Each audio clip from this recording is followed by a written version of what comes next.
Conducting proper TSCM sweeps is a complicated process, to be sure. With my company, we have multiple TSCM technicians and many different pieces of equipment that we utilize when conducting a bug sweep.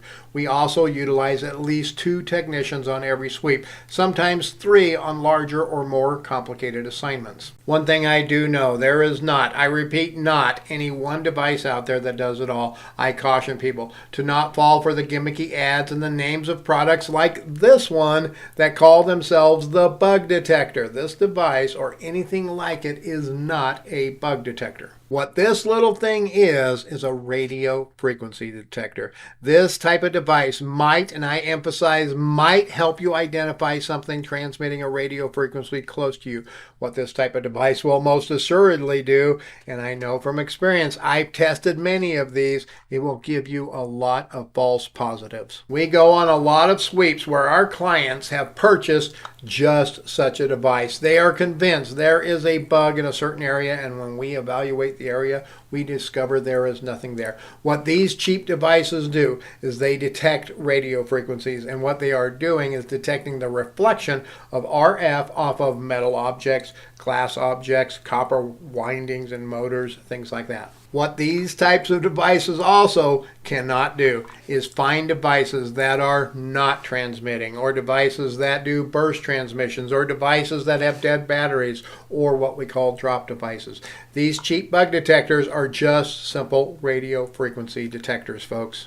In order to complete a comprehensive bug sweep, you would need to spend thousands, tens of thousands of dollars even on equipment and training. Our technicians spend a minimum of 1 full week of extensive classroom in real-world training using top-of-the-line, state-of-the-art, extremely expensive equipment to ensure that they know how to conduct a comprehensive bug sweep for our clients. There you go. There's nothing I would recommend for a private client to use to conduct a bug sweep in a hotel room, their house, their office, or their car. I would recommend that they hire a local TSCM expert and ask them what equipment they use and what type of training that they have to conduct a TSCM sweep. This video is sponsored by OREP Insurance and Working PI Magazine. OREP is a leading provider of private investigator liability insurance.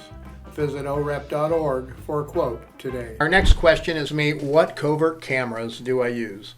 My preference these days, folks, is this bad boy right here. This is a LawMate covert camera that is built into an iPhone 6 case. I purchased a used iPhone 6, I popped it into it, and the video displays right on the phone itself so I can see what I am capturing video of. The video shoots right here out of the camera. I can also review my video on the phone after shooting it, and I can control the camera like starting and stopping the video, and it even takes still photos. Another great feature it has is the ability to date and timestamp my video and my photos. It is kind of obvious why this is my go-to covert camera. I also have a key fob style covert camera too from LawMate. You can get them with Wi-Fi capability as well and watch the video and control the camera with an app on your cell phone.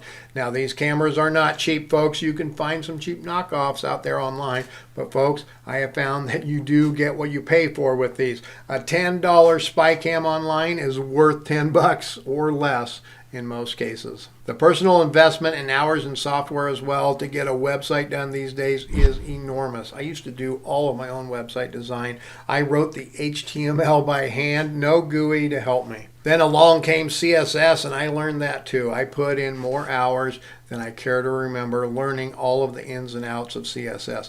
Then I spent hours upon hours putting my website together, making it look just right, only to find out that something looked weird in some other browser. Then back to the drawing board I went. Next was PHP. This brought a whole new level of programming to the table. I can make my own databases, grab user information to help populate the information displayed on the website, make the presentation customized to the client. But that was at the expense of many hundreds of hours of learning and trial by error. Now we have WordPress, which is based on PHP, but it is much more powerful than a standalone product. WordPress has about 4,500,624 different things that you can do with it, to it, through it, and it is truly amazing, and it's very, very complex, folks. My recommendation to you, if you are looking to make a new website or revamp your old website, seek professional help. Your time is worth money, folks. I have to remind myself of this over and over. I admit I am always thinking, yeah, I could do that, but at what cost? If it takes you 150 hours to make a website, you have a huge investment to be sure. If your billable time is $100 an hour and you spend even a fraction of that time, let's say 50 hours, then you just spent $5,000 designing your website. Now, if you paid an expert, let's say $1,000 to do your website, and you were out working for that week for 50 hours, well, you'd be about $4,000 ahead of the game. Spend your time as wisely as you spend your money, folks. It is the most valuable commodity you have as a private investigator. After all, your time is what makes you money. In developing a website, you also have to consider all of the things, the major things besides how it looks to you. Things like responsiveness. Do you know what responsiveness is?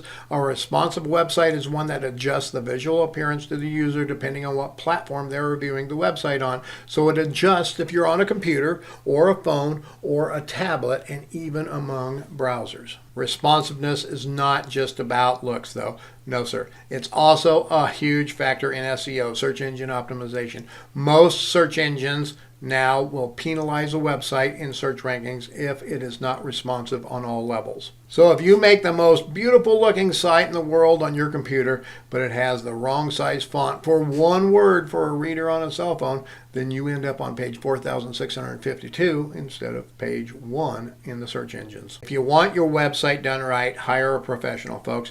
And if you are a website developer and you want an investigation done right, well, hire a professional private investigator. What can I use to run license plates without charge? Another great question that I get asked all the time. In today's world of endless data at our fingertips and at our beckoning call, it would seem that we could get just about anything with ease and with little to no cost. Well, with this one, folks, there is no cost avenue to take. I do not know of any free sites to run a license plate. That information is highly guarded and protected for many reasons. Now, if you are a licensed professional private investigator, there are many low-cost ways to run plates for most states.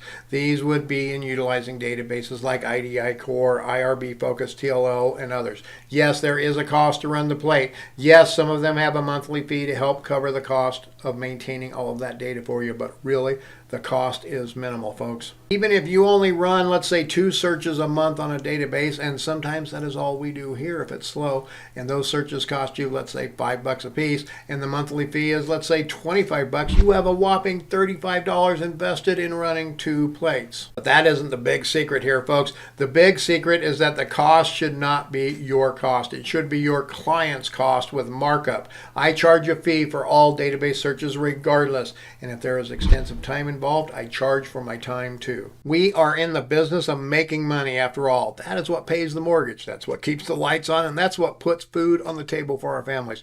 So make sure that you charge for all services that you provide.